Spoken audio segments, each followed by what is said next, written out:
Hey everyone, and welcome to Letty Does Death Note. Okay, so the Death Note movie just came out, and pretty much, I was on the boat on my way to Catalina Island to do my photo set when the movie came out, and I haven't gotten a chance to sit down and watch it since, just because I've been so busy with work and stuff. So I've pretty much just been avoiding spoilers from literally everyone I know that watched it, but what they all did tell me was that it wasn't too great. So I'm just gonna watch this and make that decision for myself because I've been super excited about this movie pretty much ever since I heard about it. If you're my plus patron, you probably recognize this outfit from the whole Mia photo set that I did based off of like the, I don't know, 5 seconds that we saw of Mia wearing this outfit. So yeah, I've been looking forward to this for a while. From the trailer, it looks like it's going to be pretty different from the original story. All the characters are going to be different, except maybe Light, who we didn't actually get to see a lot of. And I'm kind of looking forward to Ninja L. Mia looks amazing, of course. And then there's Ryuk, who looks very intimidating and freaking awesome. So I'm just kind of hoping that it doesn't suck, and that's pretty much it. I'm just gonna walk into this with low expectations and high hopes. And I'm gonna hope for the best. So I'm gonna go ahead and watch this movie now, and I will let you know when I'm done. Alright, so I just finished the movie, and pretty much I have a lot of thoughts about it, but I'm gonna save those until after I give you guys a summary of the entire movie, just so you know what it is the fuck I'm talking about. And I'm actually not very good at summarizing, so this might be kind of bad, but I'll do my best. And of course, a warning. At this point on, it's pretty much going to be all spoilers, because I'm literally going to try to tell you the entire movie from start to finish. And if you're not cool with that, and if you don't want any spoilers, you can go ahead and check out some other videos on my channel that don't have spoilers, and then go ahead and watch the movie, and come back here and we'll talk in the comments below. But otherwise, if you are cool with that, let's get started. So the movie starts off in a high school quad, where we see Light Turner selling off homework that he did for other people, and we also see Mia Sutton practicing her cheerleading, when all of a sudden, a huge fucking storm comes out of nowhere, and the Death Note falls from the sky and lands right next to Light. He picks it up, and then decides to go and try to take shelter from the storm. On his way to the classroom, he sees Kenny, who is the school bully, bullying some poor defenseless kid. And since Mia is behind him, Light decides that he wants to be really brave and really strong and tells Kenny to leave that guy alone because he will threaten him with criminal consequences before getting knocked in the face and having all the contraband homework spread across the floor when a teacher comes to find him and gives him detention. In detention, Ryuk appears to Light out of nowhere and destroys the entire classroom in the process. He shows Light that Kenny is bullying someone else outside of the window and urges Light to use the Death Note to kill Kenny. At first, Light is a bit reluctant, but as he gets edged on more and more by Ryuk, he ultimately has Kenny die of decapitation. Now having confirmed that the Death Note works and that it's the real thing, Light decides that he wants to do more with it. But first he goes home and has a discussion with his father about how irresponsible it is to do something like having other people's homework sold off to him to do. And his father mentions that his mother would be disappointed. Light's mother is revealed to have been murdered in a hit-and-run accident that went without any charges on part of the man who murdered her. And Light decides that he now has this Death Note, and he can't let this go on. So, going through his father's files, who is the chief of police, by the way, and has the files on his mother's murder, he finds the face of the name of the guy who murdered his mother and memorizes his name, goes to write it down in the death note, and the guy dies in a freak accident. His father is a bit happy, but unsure of how much happiness he should take from someone's death, and he just leaves it at that. However, Light, with this newfound power and motivation, decides he wants to do so much more. And the first thing he does is he wants to impress Mia Sutton. So, the next day after school, he decides to take Mia to a classroom and pretty much admits to Kenny's murder and tells her about the death note and how he can murder people using the death note by writing the name and looking at their face. And she doesn't believe him at first, but then he murders someone on live television, and then all of a sudden, she decides that she doesn't really care about her boyfriend anymore because Light's really cool, and she wants to help Light cleanse the world of criminals and bring justice to those who deserve it.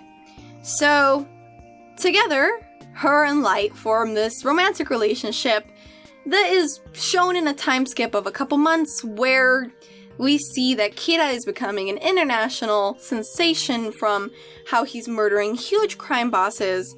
And then, of course, we see him and Mia get closer together over the murders of these people, and there's implied sex sequences, and it's kind of weird. But in any case, the two of them are now Kira, and we can see that there are Kira worshippers all around the world, even in the police force, who are thanking Kira for his service because he makes their job easier. The only person that seems to still be going after Kira is James Turner, who at this point is being made fun of. His entire office is being destroyed by the other officers, and no one is really on his side.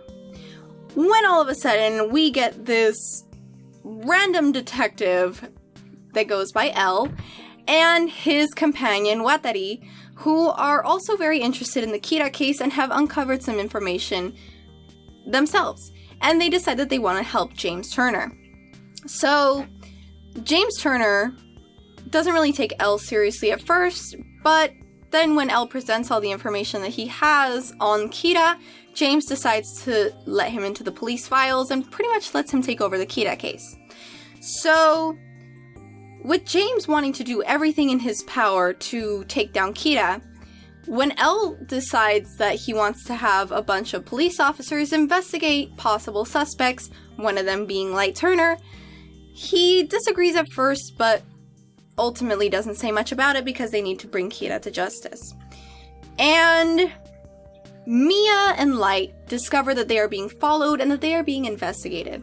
Light gets very nervous and wants to stop the killings altogether just so that the police will get off their back. Mia, on the other hand, feels that they should continue the killings like they regularly do and should, in fact, kill all the other FBI agents because they need a show of power of what Kira will do when you try to take him down. So, Light gets very upset that Mia has this idea that it's okay to kill people if it means it's your own benefit. But Mia wants to pretty much play God and takes a piece of the death note and kills all the FBI agents herself and doesn't tell Light about it, who, upon discovering all the FBI agents were dead, thinks Ryuk did it and blames Ryuk for wanting to get them caught by the FBI and wanting to sabotage their entire thing. So, with all the FBI agents dead, L decides it's time to take more drastic measures, and they are desperate to find Kira. So he has James Turner go on live television and pretty much say that he is going to single-handedly take down Kira if that's what it means that he will need to do, and he pretty much threatens Kira into killing him right then and there.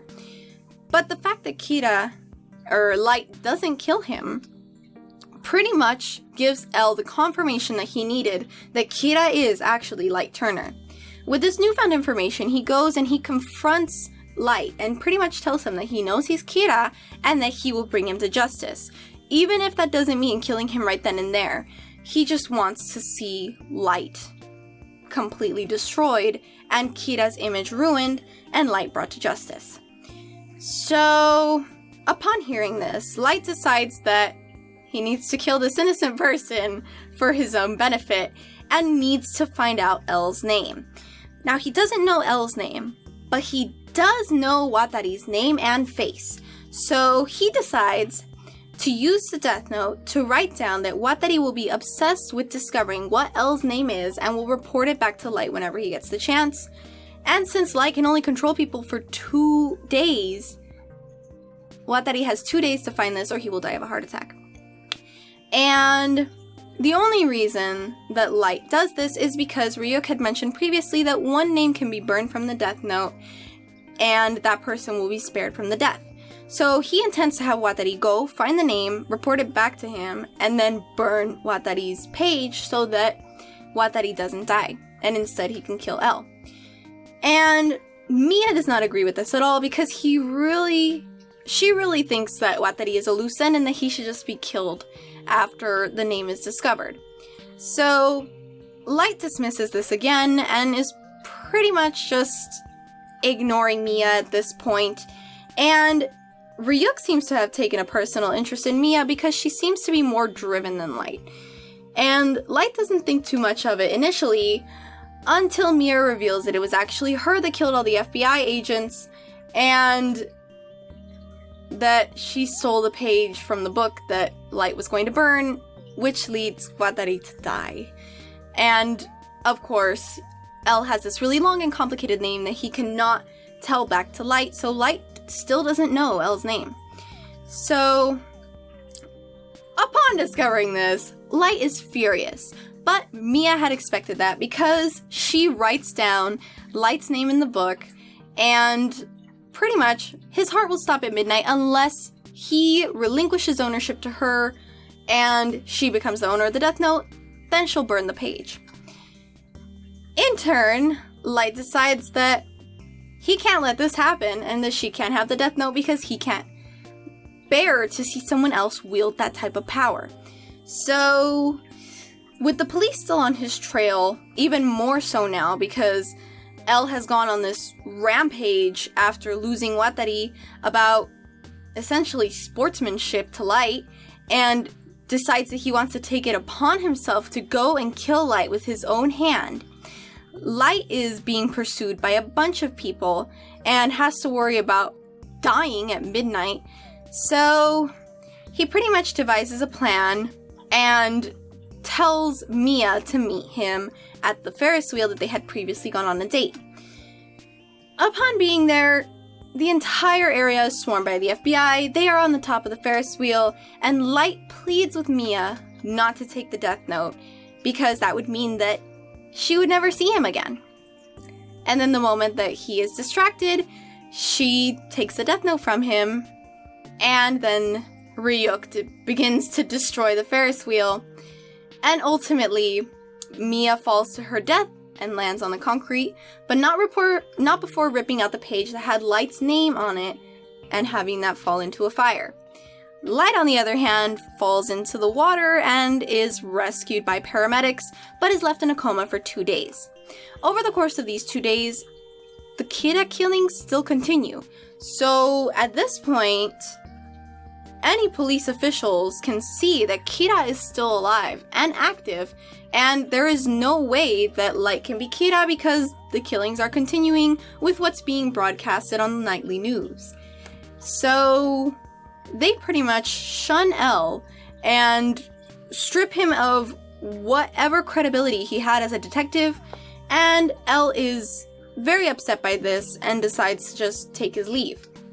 When he remembers something that Light had mentioned previously about how death cannot be dealt out of a calculus book, and then proceeds to break into Mia's home and finds her calculus book, which has the Death Note page stuck inside of it, upon realizing that he wasn't alone and he didn't look into her as well, so that is why all the FBI agents had died in the first place. And that it was Light Turner, after all. So with the page right in front of him, he has some blank space. He is about to write Light's name down when he decides not to. Then we cut to the hotel, or not the hotel, the hospital that Light is in. And Light is still passed out when someone comes and places the death note on him. And Light wakes up and puts the death note under his pillow to hide it from anyone's sight. His father comes and confronts him, pretty much saying that he had discovered that Light is actually Kira, despite what he wanted to think this entire time. Because he finds the article regarding the man who murdered Light's mother in Light's room, and then comes to the conclusion that Kira's first victim actually wasn't the man that everyone had thought it was, but it was actually the man who murdered Light's mother, putting the pieces together. So Light's father doesn't seem upset initially, more confused, and he just asks Light for an explanation. Light then proceeds to tell him everything that he had done with the death note beforehand, and how it had gotten to a point with Mia that he was going to die unless he did something. So, he devised a plan where he wrote Mia's name down in the death note, stating that if she took the death note from him at the top of the Ferris wheel would collapse, and he would fall safely into the water, while she would fall to her death, burning his page of the note in the process. Then he had written that some random child molester would go and get the death note from the river, or from wherever, and continue to write down the names over the course of the next 2 days. On the same note, there would be this person who would go and rescue Light from the river and put him in a medically induced coma over the course of 2 days so that the Kira killings could continue without Light being under suspicion. And then we are left on a cliffhanger note with Ryuk saying that humans are just so interesting. So that was the end of the movie. So I feel like I gave a good amount of my thought of everything that had happened pretty much as I was giving the summary, but there was also some things that I felt were just really nitpicky for me, and I just have to mention them. So first and foremost, the biggest thing for me was it's a major plot point that Watari dies. Watari's death and Light having used the death note to try to get Watari to reveal L's real name. However, is his name really Watari? Like, does he have a last name? Or is it like Adele? Like, why was he able to write his name down and have Watari controlled? It just doesn't make sense. Because we saw in the anime that if someone gives them a false name, it won't work. You have to have their actual birth name. So is it like in this universe, it's whatever you just recognize yourself as? Or is that actually his legal name? Because if it's the first one, then why couldn't he just kill L? L hasn't heard his real name since the age of 6. And Watari picked him up from the equivalent of the Whammy House when he was 18. He's supposed to be 20-something at this point, so that would be 20 years without associating with his real name and just going by L. Does he really not recognize himself as L? Like, why Watari? Does he have a last name?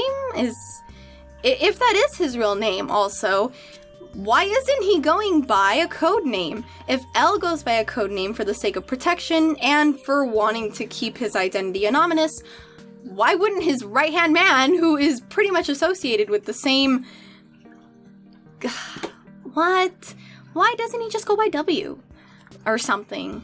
Like, that doesn't really make much sense to me, but I know it had to happen for the sake of the plot. But I don't know.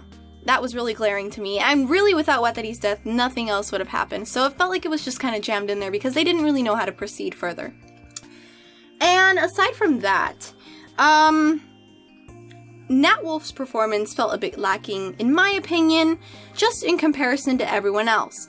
And having him be the main character really set high hopes for me that he was just going to be really intimidating at some point, or that he was going to be really calm and calculated, which he wasn't, but then again, Elle wasn't, and it seems like no one in the show was. But one thing I loved is Lakeith Stanfield, I believe that's his name. Elle's actor. Elle was perfect. Like, Elle brought a whole new dynamic to the story where whatever scene he was in, I was just kind of smiling, at least up until Watari's death. He was very calm, very calculated. He was perfect. In the anime, we see that he's just like this really jittery person that's constantly trying to solve a problem and won't want to rest until that problem is just out of his way. And he's always thinking about something else and just kind of always has his hand in another place. So we have him portrayed amazingly, where he sits kind of hunched. I love that they kept the candy. They kept him eating a lot of candy. They show that he doesn't sleep unless Watari pretty much puts him to sleep forcefully. And you can see that he was pretty much born and bred to be a detective, and he will not rest at anything, and he suspects everyone. So that was absolutely amazing. At some point I was watching it and it's just like he's trying to hand something to someone and he's dropping it like this, and I was like, that's just like the anime. That was perfect. So I'm really glad that they got Elle just done so amazingly. It was absolutely great. And then of course, you know, there was William Dafoe, who was freaking amazing, and Ryuk was very intimidating, very scary, nothing like the anime that we're used to seeing him just like joking, and he doesn't really, you know, take things seriously, because everything's a joke to him. Human life doesn't matter, and he has all the time in the world to waste. But from the moment we see Ryuk, he's just like, do something interesting with the Death Note, or I'm going to leave. I'm already bored enough, entertain me. And he threatens Light. He is able to pretty much teleport from one place to another. He is not under Light's control at all, and everything he is doing is out of his own will. So I loved that we got to see that, because that was great. This was a very intimidating Ryuk that we didn't really get to see. Completely changed the dynamic between him and Light. And, you know, the Death Note had previous owners, and we can see them written on the page. So I think they kept that into the story, where it's like, now Ryuk knows what he's looking for, and he thinks that whoever can do something interesting with the Death Note is able to use it, and he'll just go along with what they say. But aside from that amazing performance, Mia Sutton pretty much just won me over, blew me away. It was not what I was expecting at all. And, oh my god, I would love to see a Mia versus Elle storyline. Like, Light was a bit disappointing. That's great. But Mia was absolutely amazing. I can't even come to the clear deduction if she was just using Light the entire time for her own personal gain, or if she kind of warped into this person that wanted to become the god of the new world. So, regardless of which one it is, at some point, she just kind of went crazy and would just harass Light until ultimately writing his name down in the Death Note, because she wanted the book that bad, because she feels that he wasn't using it to its full potential. So, I feel like if Mia, who's great at logicking things out, where she was like, no hesitation as to what needs to be done, she just does it. Mia versus Elle would make for a much better story than what I just saw. Like, if Mia had been in place of Light, and she is actually James Turner's son, if it was Mia Turner and she had access to all this police information, she was already really calculating and willing to do whatever necessary, was faced with Elle, it was great. It would be great because her character is basically Light from the anime. She's pretty much him. Even the kind of crazy god complex thing and harassing their partner to get what they need. So I guess they just kind of swapped around the characters where Mia is Light and Light Turner is Misa, who's just kind of going along with whatever the person says, and yeah, they're the ones that have this power, but their partner is the one with all the motivation and drive and ideas. So, I don't know. I can't say that I completely hated this movie because even though it was incredibly exhausting and there was a lot of plot things that just kind of pissed me off, there were certain performances, there were scenes that I just loved and that were so freaking amazing. So, walking into this, I was expecting it to be really, really bad, but not really for this reason. The main issue that people had with this was that they were pretty much telling me it sucked because it was nothing like the anime. But I wasn't expecting it to be anything like the anime, and I love that they did keep some things that were from the anime that pretty much were core to the character. Like in turn of L just being jittery and whatever, and then in my canon they switched around Mia and Light's character, and the other way around as well. So, I don't know. I want to hate it, but I honestly don't. Not all the way through. I think, you know, Lakeith Stanfield's portrayal of L is probably my favorite that I've seen thus far. You know, even if he looks nothing like the character, which some people were complaining about, he plays him so well, and he fits the role so amazing that, oh my god, it just blew my mind. And Mia, with this new personality she has, was just a very interesting character to me. I just wish that Light pretty much wasn't the main character. But I don't know. Let me know what you guys thought of this movie, or if you had any beef with it, or if you thought it could have been improved by doing something else, or doing something differently. And yeah, that's all I got for you. So thank you guys so much for watching this video, and for liking and subscribing. I'll see you next time. Bye! Let's see. So, I went here, and I went here, and I horribly hurt my ankle on top of this mountain here. Oh, hey everyone! Thank you so much for watching this video. If you like what you saw, you can subscribe to my channel by clicking that circle button up there. Or you can find some more of my videos over here, and you can find my socials, or check out my Patreon by clicking that square button down there. See ya! Shuggy, did you have fun on the trip?